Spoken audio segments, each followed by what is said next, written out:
Hey everybody, welcome back to Whiskey Book. Today, Power Punch Proof 2. Stay tuned. Hey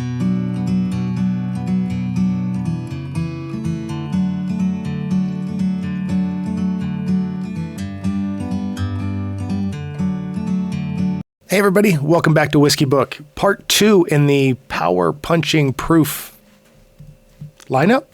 I couldn't think of another P. Anyway, what we got going on? Last time we did high proof, barrel strength, cask barrel, full proof, all kinds of stuff. This time we're doing part 2 in that.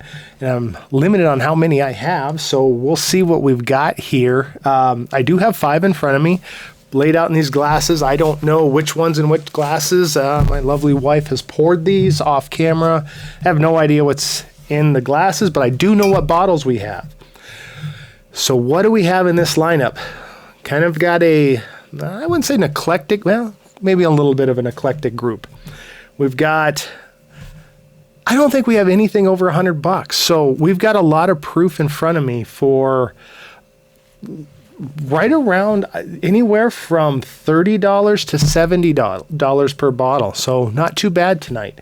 First up, we have kind of a surprise, Benchmark Full Proof. Now this is supposedly Buffalo Trace's, bottom shelf distiller or name tag, I should say, the Benchmark name. And they've got that whole lineup with the single barrel, the bottled and bond, small batch, and full proof, which is 125 proof. Kentucky straight bourbon. There's nothing mixing in here. It's just a lot of proof. And I watch a lot of other whiskey tube, and a lot of people have some issues with this one hits hard. Some proofy bourbons are so silky, so much easier to drink. This one hits hard. If you can't tell, I've barely had any of that. When I did have a sip, maybe I was feeling good that night, but it didn't seem too bad to me, and I kind of liked it. So we shall see where that one lines up, but I'm excited to see. Second up is a little different. This is a Old Ezra 7, aged 7 years at least, 117 proof from, this is Lux Row product. And I get into these a little bit. The Ezra Brooks I'm not so sure about, but this Old Ezra 7, I mean, you can tell. I've gone through that. Pretty good. Now, it's not obviously as proofy as the 125 proof benchmark that we have there, but might be just as good or better. We'll see. How can we have a power punching proof battle without an Elijah Craig barrel proof in here? And this one is, I don't have the latest. This one is B523. This is this year's. I love this one. The 124.2 proof. So this is right up there with the benchmark. The Old Ezra getting up to about $77 in my area. The Elijah Craig, if I can find them, I don't usually get them, about $68. So maybe a better deal. We'll find out. Fourth one we have is Maker's Mark Cask Strength out of Maker's Mark Distillery. Another Kentucky straight bourbon. Usually these are high. Maker's Mark's got a higher wheat count in the mash bill. This is 112.5 proof, the lowest proof so far. But man, Maker's Mark, I drink them and I'm like, and then I put them in blinds, and holy smokes, do they seem to come up big in blinds. It's just that smooth, buttery toffee flavors they have. And then the wild card of all wild cards today, I have this Ghost Wood. Let me put that up there a little closer. Ghost Wood, cool bottle, barrel proof, out of Bozeman, Montana, I believe. It is a Montana distillery. I know that. I wouldn't want to get that wrong, but yeah, Bozeman, Montana. 114 proof. So it's down there with the Makers, and I didn't give you the price on the Makers. The Makers, holy cow, around $50 in my area. This Ghostwood was about the same. And I'm not going to lie, had a sip of it. Montana distilleries, not doing so hot sometimes. Behind me here, I've got the Devil's Brigade whiskey that I did a few episodes back. The Willie's Distillery out of Ennis, Montana. Now that's not a bourbon. That's a Canadian American blend. That's about the best I've had. So we'll see if this Ghostwood in a blind rocks and rolls with the rest of them. So let's go and see which ones of these get placed in the whiskey book as the best of Power Proof number 2. First, A. We have A. Yep, A, and I haven't looked at the bottles. I don't know which one is A. A. I'm getting green apple. Go back, I get more red apple. Definitely apple. Not quite apple pie. Apple cider. With a little hint of cherry in the background. This is pleasant. Ooh, I get some, on the right side of the glass, get some Christmas notes. I don't really know how to describe that. It's like pine tree mixed with candy cane, with gingerbread. That's cool. Nose on this, apple and Christmas. We're almost there. Got to get through Thanksgiving first, so maybe this one's jumping the gun. This is really, really sweet, but I really like it. A was sweet. Let's go to B. Okay, B already quite a bit different. There's still some sweetness there.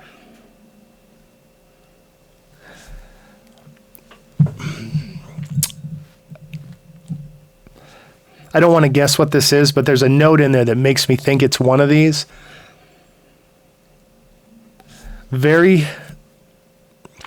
Where A, the sweet was just sharp and bold and in your face. B, it's sweet, but it's a rolling,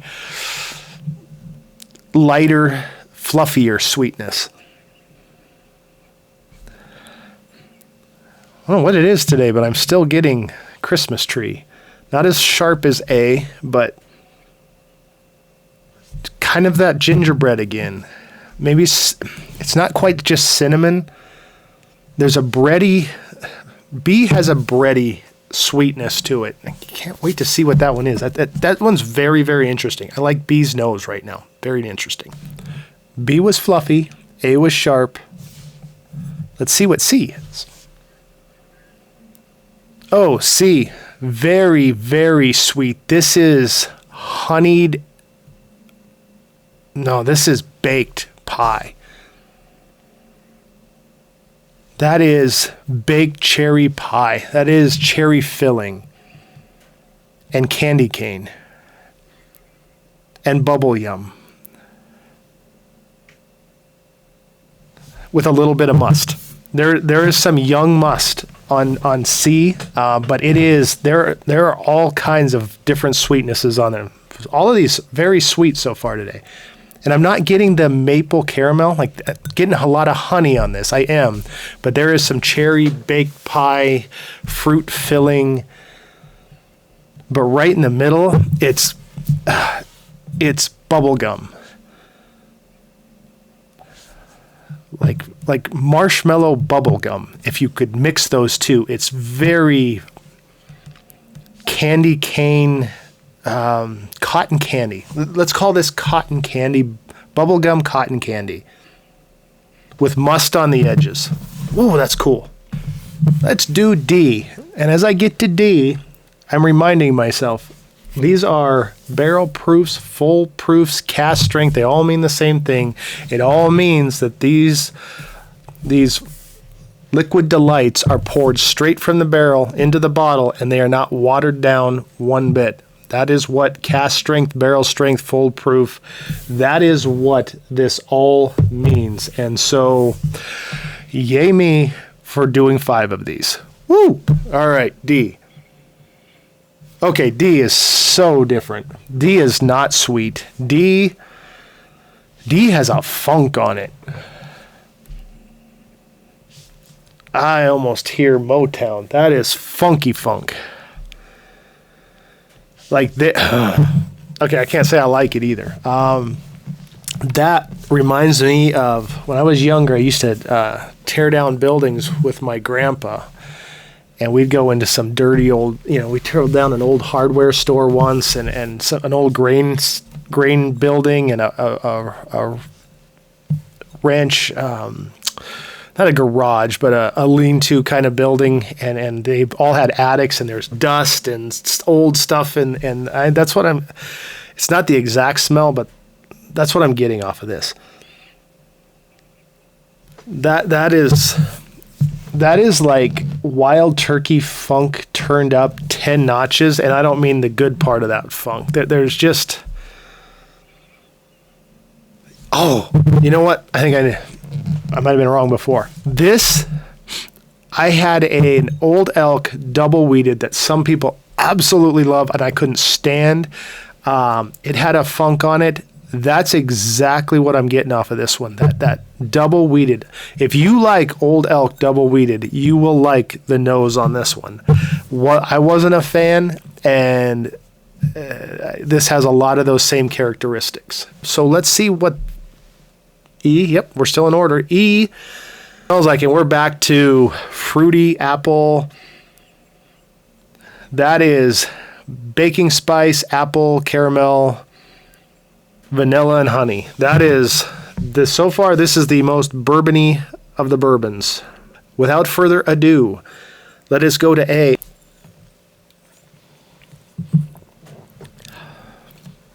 Oh heavens! That was this is green apple and green on the nose. The flavor was toffee, caramel, buttercream. Oh.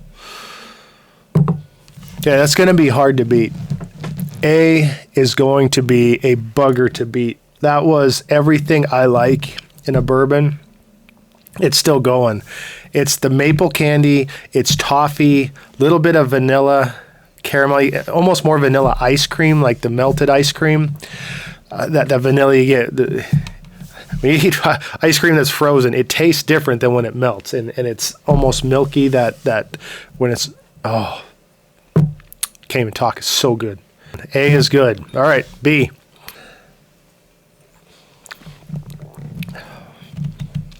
Okay. Strong palate. It is wood. It's biscuit, but not Irish biscuit. It's a sweeter biscuit. It's like if you had a morning biscuit with lots of honey on it, and then the finish is a little woodier than I can feel the tannic on the back of my tongue, but it's also very sweet.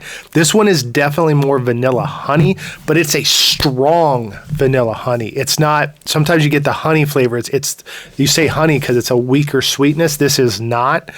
This is honey and brown sugar mixed on a biscuit. This is good. This is another good one. I think the finish was phenomenal. B is that's a really good one too. That proof is really showing through on B.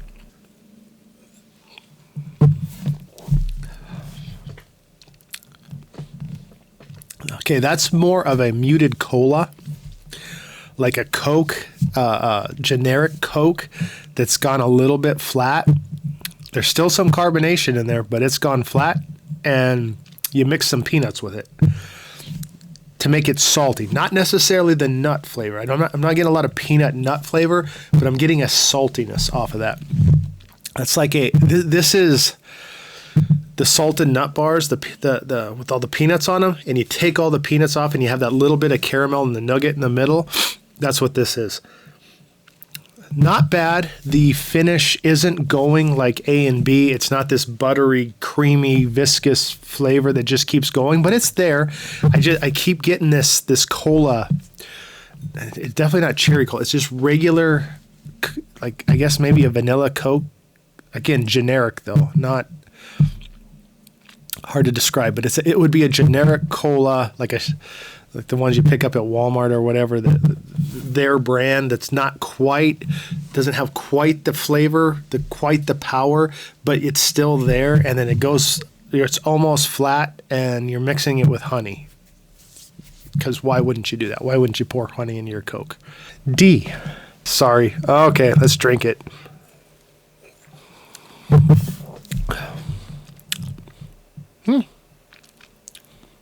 Okay.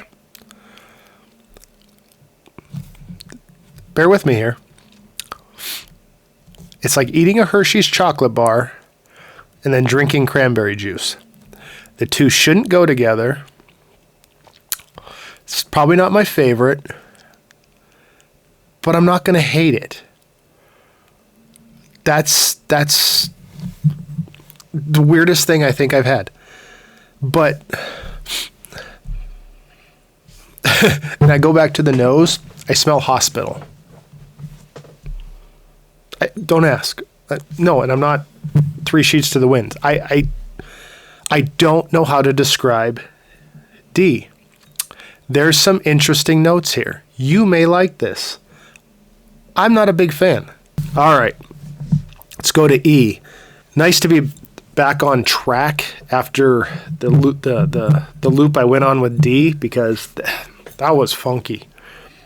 This is bourbon. Back to bourbon basics right here, but strong.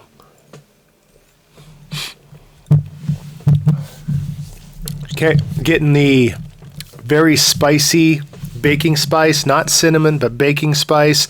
Pepper. A lot of baking, like putting pepper all over a steak. That's pepper with, I can get the oak underneath. There's a lot of pepper, a lot of oak, and mixed in the middle is vanilla honey. A little bit of layers of vanilla and honey, and at the end you get that the oak coming in and saying, yeah, as aged in a barrel. That's American oak barrel right there. All right, everybody, I'm back with the Podium Set Whiskey Book style. The first place is Chronicles of Narnia, C.S. Lewis, a very classic. If you don't know Narnia, well, wow. Anyway, no, it's cool. If it's not your thing, it's not your thing. Of course, that's the ultimate fantasy growing up, and just I have never lost interest in it. Love it. And so Narnia, a little bigger book, classic. It's number 1 today, but a really close second. The Blade Itself by Joe Abercrombie. Dark, dark fantasy. Love me some Joe Abercrombie. In fact, that's what's on my audiobook playlist right now. You like anything about sword, sorcery, but you want it a little bit darker, and the just from every viewpoint, and just almost feeling like you're in the book. Oh, you can't beat Joe Abercrombie. And third place is Jim Butcher, Stormfront. Jim Butcher's The Dresden Files. A little bit of modern wizardry going on there, but a super good series. But we're not going to hit the podium yet. Let's find out what was in 5th place. This was our musty, dusty, funky monster. And this is D, which is really strange because I think what I got here is A, B, C, and then E. So D, we missed being in order by 1 place. D, I'm going to guess, and I am right, this is the Ghostwood. This is the Montana Distillate. Again, I want to cheer on my state, man. I really do. I really do. Let's see. Can I get it in the camera here? The Ghostwood. Love the bottle. Love the fact they're from Montana, but no. Just no. Anyway, okay. 4th place. Now this is where I'm like, I have no freaking clue what's on this podium. So try not to get too far from the mic here. I might have to lean over here to make sure you can hear me. E. E is in 4th place. What is E? Oh no. Oh no. Oh no. No. Oh. This is why blinds are sometimes good, sometimes just kick you in the you-know-whats. E is my beloved E for Elijah Craig. Barrel proof. That shocks me. I thought that was going to take this. No no way, no how. Okay. Makes me question my life decisions. But it is what it is. This was the one that I said was most traditional. Some honey, baked apple. What got E, which this Elijah Craig, now that we know, which surprises me, is the finish didn't kick as much as these others. It went away quicker. It wasn't as strong, which I don't remember. I remember the Elijah Craig being really good on the finish. So these other ones must have just crushed the finish better. All right, moving on. my beating heart. Okay. This is in order. Wow. Okay, third place. C. What is C? Oh no. Oh no. Oh goodness gracious. C is the Buffalo Trace supposedly lower end benchmark series foolproof. What did I get for this one? This one was the bubblegum cotton candy. A little bit musty on the edges, which we should understand. I think it's a younger bourbon, and that's where the musty comes in. Coke and honey with some salt in it. Yep.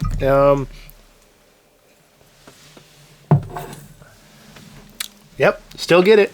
Still get that little bit of Coke that's gone flat. And I'm sorry, I'm still lamenting my Elijah Craig barrel proof because I love me some Elijah Craig. B, second place. Oh, this pains me because I know what's in first place.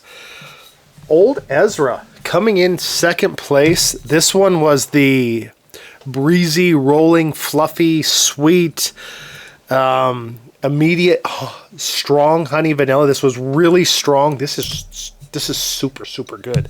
The finish, long lasting. This was the biscuit with cinnamon. This finish, A's finish lasted a little bit longer. B's finish was stronger. Sorry, just got something else on the nose. Not even sure how to describe it. But yeah, that is, so good. I still get that biscuit. I still get that biscuit with butter and honey. So good. Which means how? Maker's Mark. I think they cheat. I don't know what they do. Maker's Mark, if I drink it standalone, I'm like, it's okay. It's good. I really like it. I'll drink it, sip it. I put it in a blind and the damn things just crush it. So there you go, folks. A, B, C. We went. I didn't pour these, so I didn't put them in order.